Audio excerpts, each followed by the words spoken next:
So hello बच्चा party, मैं लेके आई हूँ आप लोग के लिए what is democracy, why democracy का पार्ट थर्ड। ठीक, पार्ट वन और पार्ट टू हम लोग बिल्कुल अच्छे तरीके से क्लियर आउट कर चुके थे। आई होप आप लोग को वो दोनों पार्ट्स में कोई भी तरीके का डाउट नहीं होगा। अगर इफ कोई भी डाउट रेज होता है बच्चा, तो आप लोग तुरंत कमेंट के थ्रू कमेंट करके पूछ सकते हैं अपने क्वेश्चंस को। ठीक है, अगर हम लोग बात करें बच्चा डेमोक्रेसी की, तो हम लोगों ने 4 कंट्रीज को पढ़ लिया क्या उस देश में डेमोक्रेसी चल रही है।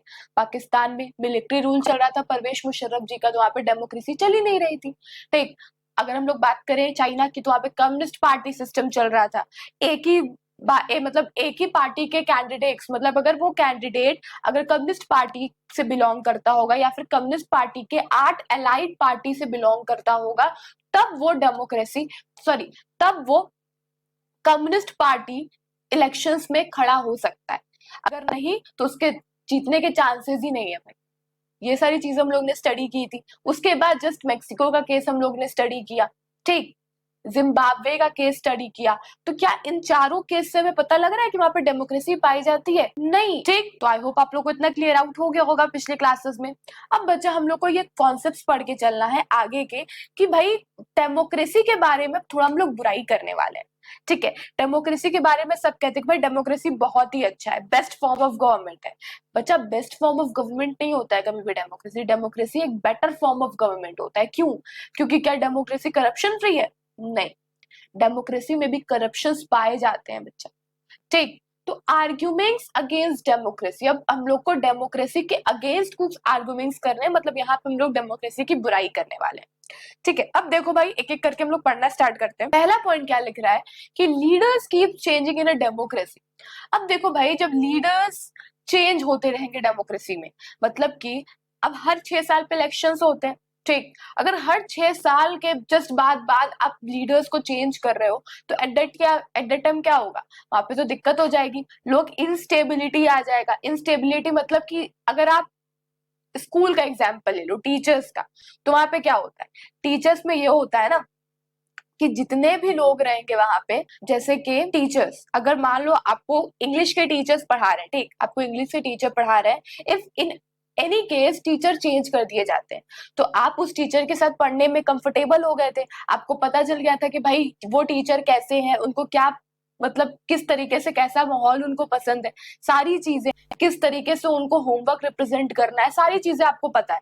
बट किसी भी तरीके से अगर वहां पे टीचर्स चेंज हो जाए, बैक टू बैक स्कूल में अगर टीचर्स चेंज हो, तो वहां पे बच्चों को उन टीचर्स के साथ स्टेबल होने में बहुत ज्यादा दिक्कत होता है।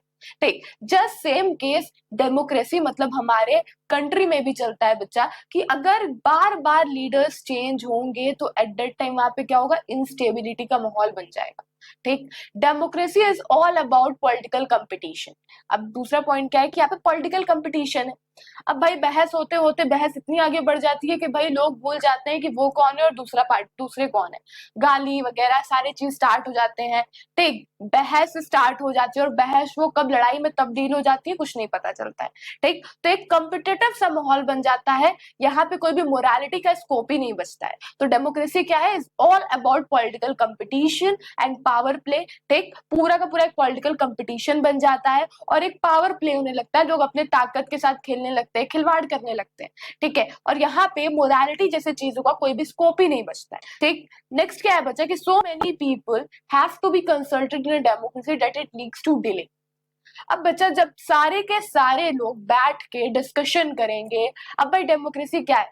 एक नेगोशिएशन का प्रोसेस है। ठीक, नेगोशिएशन का, डेलिब्रेशन का प्रोसेस है। लोग बात करेंगे, सलाह मशवराएं होंगी। ठीक, तो एट द टाइम क्या होगा? किसी भी डिसीजंस लेने में बहुत ज्यादा डिले हो सकता है, क्योंकि एक बंदा तो डिसीजंस करने नहीं बैठा है। ये डेमोक्रेसी है, ये कोई मोनार्की या फिर डिक्टेटरशिप नहीं है जहां सिर्फ एक बंदे के डिसीजन लेने से वही चीजें मान ली जाएंगी। डेमोक्रेसी के अंदर सबका डिसीजन बहुत ज्यादा इंपॉर्टेंट होता है। अपने डिसीजन के साथ साथ लोगों के पॉइंट ऑफ व्यू को भी सुना जाता है कि लोग का मशवरा क्या है उस टॉपिक पे। तो so many people have to be consulted, बहुत सारे लोग बैठ के उस टॉपिक के ऊपर, उस मुद्दे के ऊपर कंसल्ट करते हैं, सलाह मशवरा करते हैं डेमोक्रेसी के अंदर, जिससे कि बहुत ज्यादा डिले होता है। ठीक है, तो भाई यहाँ पे हम लोग 3 बुराइयां पढ़ चुके हैं डेमोक्रेसी के बारे में। पहला क्या? अगर हम लोग leaders back to back change करेंगे तो वहां पे इंस्टेबिलिटी आ जाएगी। डेमोक्रेसी एक पॉलिटिकल कंपटीशन क्रिएट कर देता है, प्लस वहां पे पावर प्ले होने लगता है। कोई भी स्कोप ही नहीं बचता है मोरालिटी के लिए। ठीक, बहुत सारे पीपल अगर बैठ के एक ही टॉपिक के ऊपर कंसल्ट करने लगेंगे तो बच्चा उस टाइम उस टॉपिक को लेके बहुत सारा डिले हो सकता है।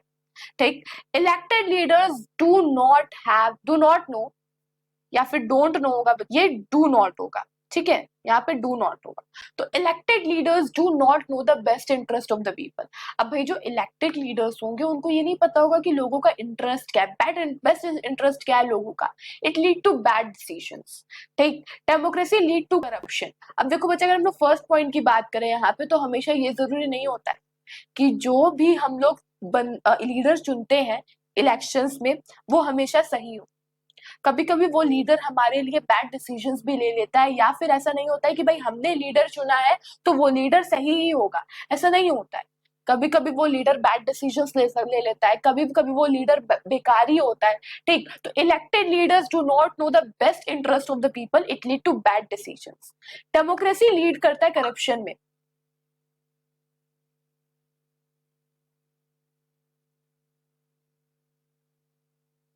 देखो भाई, यहाँ पे क्या बोल रहे हैं कि डेमोक्रेसी लीड्स टू करप्शन।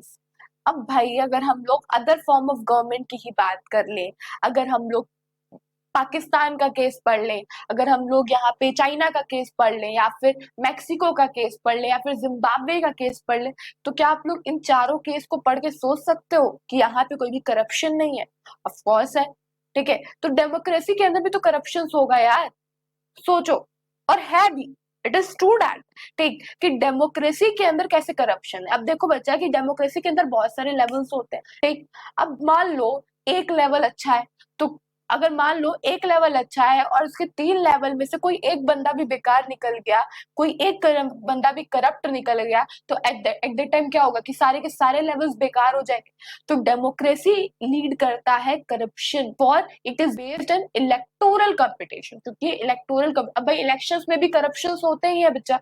ठीक, तो आई होप आप लोग को ये 5 के 5 point against democracy clear out हो गए होंगे। और अगर कोई भी डाउट होगा बच्चा तो तुरंत पूछ लेना। ठीक है, आगे चलते हैं। आगे यहाँ पे भाई अब बहुत बहुत बुराइयां हो गई, बहुत बुराइयां हम लोगों ने सुन ली डेमोक्रेसी के बारे में। अब थोड़ी अच्छी बातें पढ़ लेते हैं। डेमोक्रेसी क्यों अच्छा है, क्यों बेटर फॉर्म ऑफ गवर्नमेंट। तो पहली बात तो ये बच्चा कि अगर हम लोग डेमोक्रेसी के अगेंस्ट चीजें पढ़ लिए हैं तो ये कभी भी मत सोचना कि डेमोक्रेसी एक बेस्ट फॉर्म ऑफ गवर्नमेंट है। ठीक है, डेमोक्रेसी के अंदर कुछ अच्छाइयां भी है, कुछ बुराइयां भी। जैसे कि एक इंसान के अंदर कुछ अच्छाइयां भी होती है, कुछ बुराइयां भी होती है। कोई भी इंसान आपको फुल परफेक्ट नहीं देखेगा, वैसे ही डेमोक्रेसी भी है। डेमोक्रेसी भी फुल परफेक्ट नहीं है, ठीक, फुल करप्शन फ्री नहीं है। इसमें भी कुछ अच्छाइयां भी है, कुछ बुराइयां भी है। ठीक है, तो आर्ग्यूमेंट्स करने हैं डेमोक्रेसी से लेके के लिए। ठीक भाई, मतलब उसके अच्छी अच्छी बातों को हम लोग को पढ़ते हुए चलना है। अब भाई अगर हम लोग अच्छी अच्छी बातों का बात करें तो चाइना की बात करते हैं। China's famine of 1958 to 1961 was the worst record famine. बहुत ही गंदा रिकॉर्ड था 1958 से लेके 1961 तक। क्यों? फेमाइन होता क्या है? जहां पे शॉर्टेज ऑफ फूड पड़ जाता है ना बच्चा, महामारी जिसे कहते हैं, जहां पे स्टारवेशन, भूखमरी होने लगती है, उसको कहते हैं बच्चा फेमीन। ठीक, तो चाइना में फेमीन था 1958 से लेके 1961 तक, जो कि बहुत ही वर्स्ट रिकॉर्ड था फेमीन का। नियरली 3 करोड़ पीपल डाइड हुए, 3 करोड़ लोग मारे गए थे बच्चा। सोचो कितनी ज्यादा तादाद में लोग मारे गए थे बच्चा पार्टी। ठीक, बट अगर हम लोग इंडिया की बात कर ले बच्चा, तो इंडिया क्या है? इंडिया की इकोनॉमिक कंडीशंस की अगर हम लोग बात करें तो was not much better during those days. उस टाइम पे इंडिया की जो इकोनॉमिक कंडीशंस थी वो उतनी अच्छी नहीं थी। ठीक, लेकिन yet India did not have a famine of the kind China है। जिस तरीके का चाइना के पास फेमाइन था, या जिस तरीके की चाइना के पास दिक्कतें थी, 3 करोड़ लोग मारे गए थे, ऐसा कंडीशंस नहीं था इंडिया में। क्यों? क्योंकि इंडिया के लोग सबसे पहले टेक्नोलॉजी के ऊपर काम नहीं किए थे। सबसे पहले वो देखे थे आफ्टर इंडिपेंडेंस कि भाई हम लोग को अब खाने का जुगाड़ करना है, कि भाई हम लोग को खाने की कमी ना पड़े, या हम लोग को किसी भी चीज के लिए उन अंग्रेजों के ऊपर या फिर ब्रिटिशर्स के ऊपर डिपेंड ना होना पड़े। ये पहली सोच थी इंडिया की। दैट्स व्हाई इंडिया में ऐसा कोई भी दिक्कत नहीं है जैसा कि चाइना को फेस करना पड़ा। क्यों क्यों ऐसा हुआ? क्योंकि चाइना में बच्चा सिर्फ एक बंदा डिसीजन लेता है, ठीक है, लेकिन इंडिया में लोगों से बातचीत की जाती है, एक डाइवर्सिटी है ना इंडिया, ठीक, लोगों से सलाह मशवरा नेगोशिएशन होता है, ठीक है। तो आई होप आप लोग को ये दोनों पॉइंट्स अच्छे तरीके से क्लियर आउट हो गए होंगे। आगे की तरफ बढ़ते जल्दी से। कुछ economist pointed out first that no large scale famine has ever taken place in an independent and democratic country. यदि China to had a multi party elections, यदि चाइना के पास मल्टी पार्टी इलेक्शंस होता and opposition party a free press, then so many not have died in famine. जैसा कि India में पूरी की पूरी डेमोक्रेसी थी, ठीक, इंडिपेंडेंट थे, लोगों से बातचीत होती थी, सलाह मशवरा होता था, डेलिब्रेशन नेगोशिएशन का प्रोसेस चलता था। तो एट दैट टाइम बच्चा क्या हुआ, चाइना जैसी दिक्कत नहीं आई, ठीक। यदि इफ चाइना भी अगर मल्टी पार्टी इलेक्शंस को and opposition party free press लगता, तो इस तरीके की दिक्कत चाइना को फेस करनी नहीं पड़ती, ठीक। आगे की तरफ चलते हैं। अब यहाँ बचा पढ़ना है हम लोग को कि different responses of democratic and non democratic governments. अब भाई डिफरेंट रिस्पॉन्स क्या बनते हैं डेमोक्रेटिक और non democratic form of government के। अब बच्चा अगर हम लोग non democratic form of government की बात करते हैं तो नॉन डेमोक्रेटिक किस पे डिपेंड करता है, रूलर के विश के ऊपर डिपेंड करता है, क्योंकि उसको तो लोगों से लेना देना है नहीं, वो कहे रात तो रात दिन तो दिन। तो नॉन डेमोक्रेटिक किस पे डिपेंड होता है बच्चा, रूलर के विश के ऊपर, रूलर के वांट के ऊपर, रूलर के विल के ऊपर। यदि if ruler don't want to, they don't have to act according to wishes of people. अगर रूलर चाहता है कि वो लोगों के विश के अकॉर्डिंग काम ना करे, लोगों के विश के अकॉर्डिंग एक्ट ना करे, तो वो नहीं करेगा, ठीक। Non democratic form of government में दो चीजें आती हैं, बहुत सारी चीजें आती हैं, जैसे मिलिट्री रूल और डिक्टेटरशिप, मोनार्की। तो इन तीनों ही चीज में बच्चा जो रूलर होता है ना, वो सिर्फ अपनी लेके चलता है, वो डिसीजन लेगा, बाकी वो डिसीजन लोगों के लिए अच्छा है नहीं अच्छा है कोई मतलब नहीं है, ठीक। आगे की तरफ चलते हैं। बट अगर हम लोग डेमोक्रेटिक की बात करें या डेमोक्रेसी की बात करें, तो रूलर्स को लोगों के नीड, विल, वांट, विशेस को देख के चलना होगा, लोगों से बातचीत करनी होगी। लोगों अगर कोई भी वो लॉ भी लाएंगे ना, तो पहले कंसल्ट होता है सबके बीच में कि भाई क्या ये लॉ लाना ठीक है, कोई दिक्कत तो नहीं होगा ना इस लॉ से। तो ये डेमोक्रेटिक गवर्नमेंट में, डेमोक्रेसी में फुल आपका बातचीत चलता है, लोगों की राय ली जाती है, क्योंकि लोगों ने पार्टी चुनी है, ठीक, लोगों की चॉइस होनी चाहिए। ओके, आगे चलते हैं। This example gives the first argument. अब बच्चा अगर हम लोग इन सारी चीजों की बात कर चुके हैं, तो हम लोग को यहाँ पे पढ़ना है कि हमारी जो गवर्नमेंट होती है वो अकाउंटेबल होती है। अकाउंटेबल मतलब, अब भाई जब हम लोग अकाउंटेबल वर्ड की बात कर रहे हैं, तो अकाउंटेबल मतलब क्या होता है। अगर आप एक एग्जाम्पल को लेके चलो, तो अगर आप स्टूडेंट हो, अगर आपका मार्क्स कम आया, तो उसकी रिस्पॉन्सिबिलिटी किसकी होगी, स्कूल टीचर की होगी, कि भाई स्कूल टीचर पढ़ा रहा है, क्या दिक्कत है कि मार्क्स कम आया, आपकी पेरेंट्स की गलती होगी। तो उन सारी चीजों के लिए, आपकी गलती के लिए कौन अकाउंटेबल होगा, आपके पेरेंट्स, आपके टीचर्स अकाउंटेबल होंगे, ठीक। तो इसी तरीके से democratic government is more accountable form of government. जो डेमोक्रेटिक गवर्नमेंट होती है वो बहुत ही ज्यादा अकाउंटेबल गवर्नमेंट होती है, ठीक है। आई होप आप लोग को ये क्लियर आउट हो गया होगा। आगे चलते हैं। डेमोक्रेसी इंप्रूव करता है डिसीजन मेकिंग को। कैसे, जब भी हम लोग डिसीजन मेकिंग अगर एक हाथ में गया है, तो हाँ, डेमोक्रेसी एक हाथ के थ्रू होगा तो वो बहुत जल्दी हो जाएगा, कोई भी डिले नहीं होगा। बट व्हेन डेमोक्रेसी सबसे बात करके होगा, सारे लोगों की राय बात समझी जाएगी, तो एट दैट टाइम डिले होगा। तो डेमोक्रेसी में डिसीजन मेकिंग इंप्रूव होता है, क्यों, क्योंकि हम लोग डेलिब्रेशन नेगोशिएशन का प्रोसेस लगते हैं, लोगों से बातचीत करते हैं। तो डेमोक्रेसी फुल किस पे बेस्ड है, डेलिब्रेशन पे बेस्ड है, नेगोशिएशन पे बेस्ड है। जब नंबर ऑफ पीपल पुट करेंगे देयर हैंड्स टुगेदर, अगर जब नंबर ऑफ पीपल साथ में लेके चलेंगे कि भाई हाँ ये बात सही है, and they are able to point out possible mistakes in any decisions, और वो उतने एबल होंगे कि कोई भी डिसीजन में कोई भी मिस्टेक होगा तो उस मिस्टेक को वो पॉइंट आउट करे। तो इस तरीके से जो इररिस्पॉन्सिबिलिटी होती है डिसीजंस को टेक करने में, उसका जो पॉसिबिलिटी होता है वो एक हद तक क्या होता है बच्चा, रिड्यूस हो जाता है, ठीक है। आगे की तरफ चलते हैं। डेमोक्रेसी हमेशा हमें एक अच्छा मेथड देता है किसी भी डिफरेंसेस को या किसी भी कॉन्फ्लिक्ट मतलब लड़ाई झगड़े से डील करने में। किसी भी सोसाइटी में बच्चा लोग अदर अदर ओपिनियन से, अदर अदर इंटरेस्ट से बिलोंग करते हैं। लोगों की अदर अदर लैंग्वेजेस होती हैं, खास करके इंडिया में बच्चा यहाँ पे तो फुल डाइवर्सिटी चलता है। अदर लैंग्वेज, अदर रिलीजियन, ठीक, अदर ओपिनियंस, अदर इंटरेस्ट हो, तो इन सारे बीच में बच्चा ना कॉन्फ्लिक्ट के चांसेस अराइज होते हैं। बट डेमोक्रेसी हमें प्रोवाइड करवाता है, डेमोक्रेसी हमें देता है एक अच्छा खासा मेथड डील करने के लिए किसी भी डिफरेंसेस से या फिर किसी भी कॉन्फ्लिक्ट से। आगे देखो, the preferences of one group can clash with those of other groups. How do we resolve such conflicts? अब भाई ऐसे कॉन्फ्लिक्ट को हम लोग किस तरीके से रिजॉल्व करें? जो कॉन्फ्लिक्ट होता है बच्चा वो सॉल्व होगा बाय वर्चुअल पावर के through. whichever group is more powerful will dictate its terms. कोई भी ग्रुप अगर ज्यादा पावरफुल होगा तो अपने टर्म्स को डिक्टेट करेगा, and others will have to accept it, और अदर को उस चीज को एक्सेप्ट करना होगा। But that would lead to resentment in happiness. और अगर यही सारी चीजें चलती रहेंगी ना बच्चा, तो इससे दिक्कत होगा, रिसेंटमेंट होगा, अनहैप्पीनेस फैलेगी कि भाई मेजॉरिटी पर्सन जिनके पास ज्यादा पावर है वो टर्म्स एंड कंडीशंस को डिक्टेट कर दिए, अब हम लोग को एक्सेप्ट करना होगा। ये तो गलत है। तो डेमोक्रेसी हमें सिर्फ और सिर्फ यही देता है, gives us the only peaceful solutions of this to this problems. आगे चलते हैं। डेमोक्रेसी एक सिटीजन्स के डिग्निटी को क्या करता है बच्चा? एनहांस कर देता है। डेमोक्रेसी किस पे बेस्ड है? इक्वालिटी के प्रिंसिपल पे बेस्ड है, ठीक है। जेंडर, रिलीजन, कास्ट, सेक्स के बेसिस पे, किसी भी तरीके के बेसिस पे कोई भी डिस्क्रिमिनेशन नहीं करना है। तो डेमोक्रेसी किस पे बेस्ड है बच्चा? प्रिंसिपल ऑफ इक्वालिटी पे बेस्ड है। हमारे डेमोक्रेसी के अंदर poorest and the least educated, मतलब कि इलिटरेट पर्सन और पुअरेस्ट गरीब लोग हैं बच्चा, ठीक, will be accorded the same status as rich and educated. आगे चलते हैं। डेमोक्रेसी बेटर है than other form of government से। क्यों?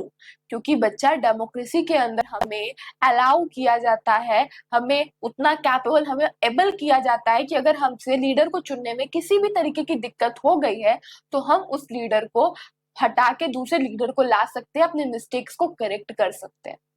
तो mistakes done can not be hidden for long in democracy. कोई भी दिक्कत, कोई भी मिस्टेक्स होती है डेमोक्रेसी के अंदर तो लॉन्गर पीरियड ऑफ टाइम के लिए वो मिस्टेक छुप नहीं सकती है।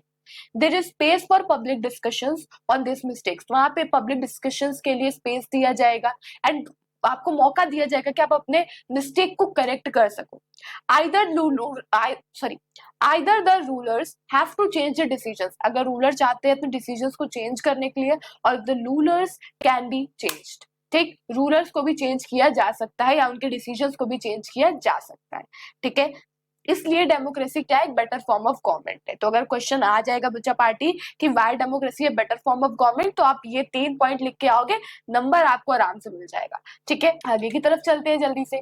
ब्रॉडर मीनिंग पढ़ना है भैया हम लोग को डेमोक्रेसी का। जब भी हम लोग ब्रॉडर मीनिंग बात करते हैं बच्चा डेमोक्रेसी की, यहाँ पे बहुत सारे पॉइंट्स आ जाते हैं कि भाई हम लोग डेमोक्रेसी का इतना ज्यादा वैल्यू, इतना ज्यादा केयर क्यों करते हैं? क्या जरूरत है यार? बच्चा डेमोक्रेसी ने हमें बहुत सारी चीजें दी है, डेमोक्रेसी के थ्रू हमें हमारे राइट्स पता चले, ठीक, हमारे अधिकार क्या क्या है कंट्री में वो सारी चीजें में पता चली है बच्चा। तो हमें डेमोक्रेसी के थ्रू इंट्रोड्यूस्ड हो गया है वोटिंग राइट कि भाई हर एक एडल्ट सिटीजन एबल हो गया है वोटिंग करने के लिए, ठीक। पीपल के पास राइट होती है गवर्नमेंट से जवाब सवाल करने का, ठीक, क्वेश्चंस करने का। इट अनेबल्स अस टू जजेस on existing democracy and identifies weakness. वहां पे इट इनेबल्स अस टू जजेस, हम लोग जज कर सकते हैं ऑन एग्जिस्टिंग डेमोक्रेसी को, आइडेंटिफाई करके वीकनेस को। ये हेल्प करता है हमें डिस्टिंग्विश करने में किसके बीच में? मिनिमल डेमोक्रेसी के बीच में और गुड डेमोक्रेसी के बीच में, ठीक। तो इसीलिए हम लोग डेमोक्रेसी का ज्यादा केयर करके चलते हैं, ज्यादा वैल्यू करके चलते हैं, क्योंकि डेमोक्रेसी ने हमें ये 4 चीजें दी है बच्चा, ठीक। आगे चलते हैं। फॉर्म्स ऑफ डेमोक्रेसी की बच्चा जब हम लोग बात करेंगे तो रिप्रेजेंटेटिव डेमोक्रेसी आती है और डायरेक्ट डेमोक्रेसी आती है। रिप्रेजेंटेटिव डेमोक्रेसी की बच्चा जब हम लोग बात करेंगे तो रिप्रेजेंटेटिव डेमोक्रेसी के अंदर बच्चा क्या चलता है? रिप्रेजेंटेटिव डेमोक्रेसी के अंदर फुल आपका रहता है कि भाई अगर मान लो आप इंडिया में हम लोग रह रहे हैं, ठीक है, इंडिया में बहुत सारी डाइवर्सिटीज पीपल है, ठीक। अगर आप वो हर एक बंदे को बैठ के अगर आप डेमोक्रेसी से रिलेटेड अच्छा है बुरा है किसी मुद्दे पे डिसीजंस करवाओगे, तो इंडिया में इतना कोई बंदा तो खाली है नहीं, सबको अपना अपना काम है, सबके अपने अपने अलग अलग प्रोफेशंस है। तो एट दैट टाइम बच्चा वहां पे कोई इतना पागल बंदा नहीं है कि हर एक बंदा बैठ के डेमोक्रेसी या किसी मुद्दे पे बैठ के डिसीजंस ले, ठीक। तो वहां पे रिप्रेजेंटेटिव डेमोक्रेसी काम की जाती है जहां पे large number of population belong करता हो। बट डायरेक्ट डेमोक्रेसी की बच्चा बात करते जैसे कि विलेज में कुछ बातचीत हो, विलेज में कुछ दिक्कत हो गया हो, विलेज में किसी टॉपिक से रिलेटेड अगर हमको डिसीजंस लेना हो, तो वहां पे डायरेक्ट डेमोक्रेसी काम आती है जहां पे हम लोग सबको लेके बातचीत कर लेते हैं, ठीक है। अब देखो भाई, इसको मैंने इस तरीके से समझा दिया इन दोनों चीज को, थोड़ा सा हम लोग समझ लेते हैं इसके broader meaning. In representative democracy के अंदर बच्चा जो मेजोरिटी ऑफ पीपल रूल करते हैं ना थ्रू देयर इलेक्टेड रिप्रेजेंटेटिव। अब मॉडर्न डेमोक्रेसी के अंदर इन्वॉल्व होता है large number of people. At that time democracy बच्चा, ये मॉडर्न डेमोक्रेसी और यहाँ पे larger number of people involve है। They all can not possibly take a collective decisions, can't होगा बच्चा यहाँ पे, ठीक है। और हर बंदा इतना पॉसिबल नहीं है कि कलेक्टिव डिसीजंस ले ले अलग अलग, मतलब एक साथ सबसे एक एक डिसीजंस तो नहीं लिए जा सकते, कोई इतना बंदा खाली नहीं है, सबके अपने अपने प्रोफेशन अपने अपने काम है।